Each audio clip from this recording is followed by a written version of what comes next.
যে অক্টোবৰ মাহৰ শেষৰ ফালে শিৱসাগৰত আমি 1 লাখ মানুহ আমি একেলগে সমবেত কৰাম আৰু এই 1 লাখ মানুহে একেলগে 1 লাখ খিলঞ্জীয়া মানুহে একেলগে জয় অসম বুলি চিঞৰি শিৱসাগৰ আকাশ বতাহ কপাই তুলিব আৰু খিলঞ্জীয়া মানুহৰ অধিকাৰৰ কাৰণে ভূমি অধিকাৰ সম্পদ অধিকাৰ অৰ্থনৈতিক অধিকাৰ ৰাজনৈতিক অধিকাৰ সকলোবিলাক অধিকাৰৰ কাৰণে এখন দীঘলীয়া সংগ্ৰাম কৰিবৰ কাৰণে সমগ্ৰ অসমবাসী ৰাইজ আগবাঢ়ি আহিব। ইতিমধ্যে শিৱসাগৰ জিলাৰ পৰা 30টা জাতীয় জনগোষ্ঠীয় দল সংগঠনে খিলঞ্জীয়া মানুহৰ এক সুৰক্ষিত ভৱিষ্যতৰ কাৰণে যিখন সংগ্ৰাম আমি আৰম্ভ কৰিছিলোঁ, এই সংগ্ৰামখনে বিশেষকৈ উজনি অসমৰ প্ৰতিখন জিলাৰ খিলঞ্জীয়া ৰাইজৰ হৃদয় স্পৰ্শ কৰিছে।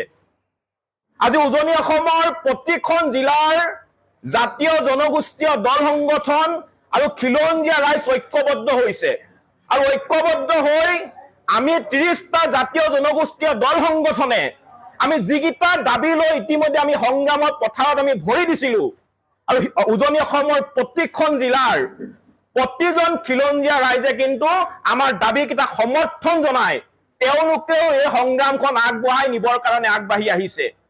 আৰু সেইটো কাৰণে আমি শিৱসাগৰ জিলাৰ 30টা জাতীয় জনগোষ্ঠীয় দল সংগঠনে আমি এটা সিদ্ধান্ত লৈছো যে আমি ছেপ্টেম্বৰ মাহৰ মাজভাগৰ পৰা উজনি অসমত থকা প্ৰতিখন জিলাৰ জাতীয় জনগোষ্ঠীয় দল সংগঠনৰ নেতৃত্ব আৰু যি সচেতন ৰাইজ আছে এই ৰাইজৰ লগত আমি আলোচনাত মিলিত হ'ম আৰু মিলিত হৈ আমি অক্টোবৰ মাহৰ শেষৰ ফালে শিৱসাগৰত 1 লাখ মানুহ আমি একগোট কৰি শিৱসাগৰ ৰাজপথৰ পৰা আমি চিঞৰিম জয় আই অসম আৰু আমি আমাৰ খিলঞ্জীয়া মানুহৰ যিখন আমাৰ অধিকাৰৰ যিখন সংগ্ৰাম এই সংগ্ৰামখন আমি আগবঢ়াই লৈ যাম।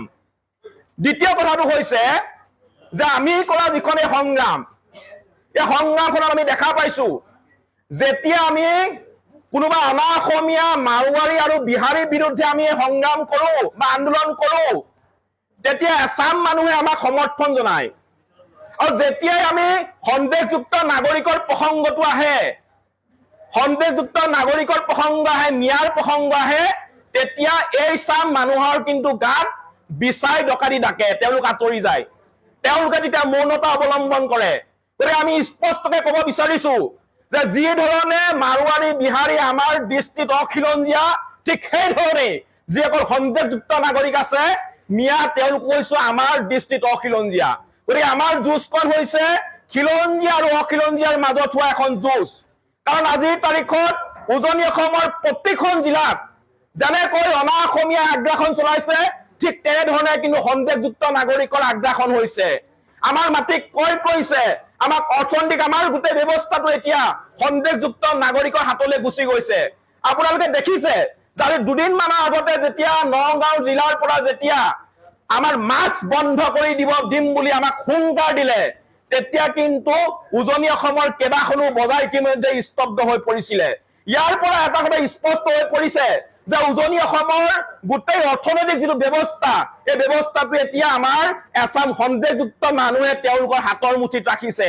আজি উজনি অসমৰ মাছ মাংস শাক পাচলি কণী সকলোবিলাক আজি সন্দেহযুক্ত নাগৰিক হাতত এতিয়া তেওঁলোকৰ হাতত আছে। গতিকে আমাৰ এই সংগ্ৰামখন যাতে উজনি অসমৰ গোটেই অৰ্থনৈতিক ব্যৱস্থাটো যাতে আমি আমাৰ থলুৱা খিলঞ্জীয়াৰ মানুহৰ যাতে আমি ৰাখিব পাৰো, আমাৰ থলুৱা মানুহে যাতে কাম বন কৰি গোটেই অৰ্থনৈতিক ব্যৱস্থাটো আমাৰ হাতলৈ আনিব পাৰে তাৰ কাৰণেও কিন্তু এই সংগ্ৰামখন আমি আগবঢ়াই লৈ যাম।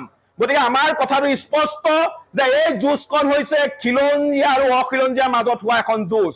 আমি বাৰে বাৰে কৈ আছো যে এই মাতৃভূমিত অনাদি অনন্ত কাললৈ খিলঞ্জীয়া মানুহৰ প্ৰভুত্ব থাকিব লাগিব, আধিপত্য থাকিব লাগিব। অসমৰ ভাষা কলা কৃষ্টি সংস্কৃতিয়ে চিৰদিন চিৰকালৰ কাৰণে উচ্চ স্থানত জিলিকি থাকিব লাগিব। অসমৰ সম্পদ অধিকাৰ ভূমি অধিকাৰ অসমীয়া মানুহৰ থাকিব লাগিব। আমি তাৰ কাৰণে সংগ্ৰাম কৰিছো আৰু আমি সংগ্ৰাম কৰি যাম। কিন্তু এতিয়া আমাৰ এটা ডাঙৰ প্ৰশ্ন হৈছে যে এতিয়া খিলঞ্জীয়াৰ পক্ষত কোন আছে? আজিৰ তাৰিখত আমাৰ মনত অহা ডাঙৰ প্ৰশ্নটো হৈছে যে আজিৰ তাৰিখত খিলঞ্জীয়াৰ পক্ষত কোন আছে? আমি যদি অনা অসমীয়াৰ কথা ক'বলৈ যাওঁ তেতিয়া আসাম ৰাজনৈতিক নেতা আমাক সমৰ্থন কৰে, কিন্তু যদি আমি সন্দেহযুক্ত মানুহৰ কথা ক'বলৈ যাওঁ কিন্তু তেতিয়া তেওঁলোকে মৌনতা অৱলম্বন কৰে। ইয়াৰ পৰা এটা কথা স্পষ্ট হৈ পৰিছে যে আজিৰ তাৰিখত কিন্তু আমাৰ খিলঞ্জীয়াৰ মানুহৰ পক্ষত কোনো মানুহ নাই, কোনো ৰাজনৈতিক দল নাই, কোনো মানুহ নাই। গতিকে আমাৰ অসমত থকা প্ৰতিজন খিলঞ্জীয়া মানুহে নিজৰ অধিকাৰ কাঢ়ি আনিবৰ কাৰণে কিন্তু নিজে ৰাজপথলৈ ওলাই আহিব লাগিব।